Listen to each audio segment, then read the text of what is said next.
Finally আমি আমার YouTube থেকে ফার্স্ট পেমেন্ট পেয়ে গেছি এবং সেটা কত অ্যামাউন্ট এবং কত টাকা আমি ইনকাম করলাম সেটা নিয়েই আজকের এই ভিডিওটা। প্রতি 1000 ভিউজে আমার কত টাকা ইনকাম হয় বা কত ডলার ইনকাম হয় সেটা আপনাদের আমি মেনলি আজকে দেখাবো। আর যেটা আমার হাতে এখন টাকাটা দেখতেছেন সেটা কিন্তু আমার ইউটিউবের টাকা না। সো এটা নিয়ে কোনো চিন্তা করেন না, টাকাটা আমি নিয়েছিলাম এখানে শুধুমাত্র থাম্বনেইলের জন্য, নাথিং এলস। আর ফার্স্ট পেমেন্ট পেতে অলমোস্ট আমার 1.5 বছরের মতো সময় লাগছে। সো মেবি আমি প্রতি সপ্তাহে একটা করে ভিডিও দিই, তাই হয়তো আমার সময়টা বেশি লাগছে।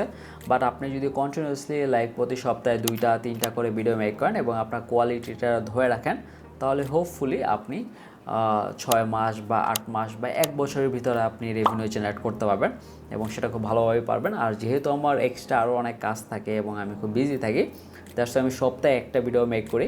আর আপনি যদি চিন্তা করেন যে আপনি ইউটিউব শুরু করেই আপনি নেক্সট 2 মাসের ভিতরে ইনকাম করবেন, এটা কিন্তু আসলে পসিবল না। আর মোস্টলি পসিবল হয় না। যদি আপনি ভাইরাল হয়ে যান তাহলে তো এটা সম্ভব হয়, বাট বেশিরভাগ সময় এটা আসলে সম্ভব না। চলেন আমরা সরাসরি আমার ইউটিউব ড্যাশবোর্ডে চলে যাই এবং সেখান থেকে আপনি দেখতে পারবেন যে আমার ইউটিউব থেকে কত টাকা ইনকাম হয় এবং কন্টিনিউয়াসলি কত টাকা ইনকাম হচ্ছে। আমি নর্মালি আমার ফার্স্ট ইনকামটা যেহেতু শো করতেছি, হয়তো বা ইন দ্য ফিউচার যখন বিগ অ্যামাউন্টের কোনো মানি আসবে তখন সেটা শো করব। তো আমি যদি এখন আপনাদের নিয়ে যাই আমার ইউটিউব ড্যাশবোর্ডে, তাহলে এখানে দেখতে পাবেন যে লাস্ট 28 ডেজে আমার ইনকাম হয়েছে $11.73, $11.73। এটা আমার লাস্ট 28 ডেজের ইনকাম। আর এখানে আমার ভিউজ আসছে 30,900 মতো, 31,000 ভিউজ এখানে আমার হয়েছে। এখন আমি যদি আমার রেভিনিউ পার্টে যাই তাহলে এখানে দেখতে পাবেন আমার প্রতি 1000-এ ভিউজ হইল আপনার 0.41 সেন্ট, 41 সেন্ট। আমি যদি সেটা টাকায় কনভার্ট করি তাহলে এটা অলমোস্ট আপনার 42 টাকা বা 43 টাকার মতো হবে প্রতি 1000 ভিউজে আমার ইনকাম।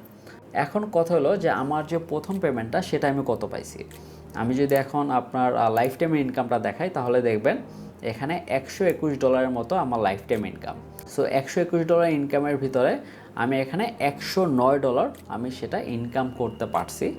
আর সেটা আমার ইনকাম হয়ে গেছে অলরেডি এবং সেটা আমার ব্যাংকেও চলে আসছে। সো আমি এখন চলে গেলাম আমার গুগল অ্যাডসেন্সে। আর আপনি আমার গুগল অ্যাডসেন্সে যদি দেন তাহলে এখানে দেখতে পাবেন আমার লাস্ট পেমেন্ট হলো $108.90। এখন এই পেমেন্টটা আমার অলরেডি ব্যাংকে চলে আসছে। গুগলের যে সিস্টেমটা আপনার যখন $100 পূর্ণ হবে তখনই আপনার সেই টাকাটা সেন্ড করবে। সো আমার $108 হওয়ার পরে যখন আমার মাসটা শেষ হয়েছে তখনই আমাকে সেন্ড করে দিছে। আর এই পেমেন্টটা আমি পেয়েছি 21শে সেপ্টেম্বর। আর সেখান থেকে আমার একটা মেল দিছে যে 21শে সেপ্টেম্বর আপনার যে পেমেন্টটা সেটা অলরেডি ব্যাংকে সেন্ড করা হয়েছে। আর ঠিক 4 থেকে 5 দিনের ভিতরে সেই পেমেন্ট আপনার ব্যাংকে চলে যাবে। যদি না যায় তাহলে তাদের সাথে কন্ট্যাক্ট করতে। সো ঠিক 25শে সেপ্টেম্বর আমি আমার পেমেন্টটা পেয়ে গেছি এবং আমার কোনো হ্যাসেল হয় নাই বা আমাকে কোনো ব্যাংকে কোনো কল দিতে হয় না বা কিছুই করতে হয় নাই। আর আমি যে ব্যাংকটা ইউজ করি সেটা হলো সিটি ব্যাংক। প্রায় সময় আমি দেখি যে মাঝে মধ্যে যে আপনার গুগলের অ্যাডসেন্সের যে পেমেন্টটা পেতে একটু ঝামেলা হয় বা আপনার ব্যাংকে ফোন দিতে হয় বা ব্যাংক থেকে দেয় না, তখন আসলে আপনার ফোন দিতে হবে ব্যাংকে এবং সেখান থেকে কনফার্ম করতে হবে। আর অনেকেই মনে করে যে ইউটিউবিং যদি আমি শুরু করি তাহলে সেখান থেকে যে ইনকাম হবে সেটা দিয়ে আমার অলমোস্ট হয়ে যাবে, আমার যত এক্সপেন্স আছে সেটাও হয়ে যাবে এবং আমি সেটা দিয়ে চলতে পারবো, অন্য কোনো কাজ করতে হবে না। বাট এটা কিন্তু আসলে সত্য না। আপনার শুরুর দিকে সত্য না। আপনি যদি কন্টিনিউয়াসলি কাজ করেন, আপনি যদি 1.5 বছর 2 বছর 3 বছর লেগে থাকতে পারেন, তাহলে হয়তো বা তারপর থেকে যেটা আপনি ইনকাম হবে সেটা দিয়ে আপনি সরাসরি আপনার যত এক্সপেন্স আছে বা আপনার যত ইচ্ছা আছে সেটা আপনি হয়তো বা পূরণ করতে পারবেন।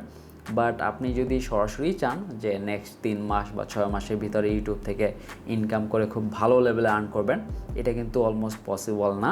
তো যারা কনফিউশনে ছিলেন যে ইউটিউব থেকে কেমন ইনকাম হয় বা কত ভিউজে কত ইনকাম হয়, এইটা যারা নিয়ে অনেক আসলে চিন্তা ভাবনা করতেছিলেন তাদের জন্য আজকে এই ভিডিওটা আমার মেক করা। That's it, thank you so much.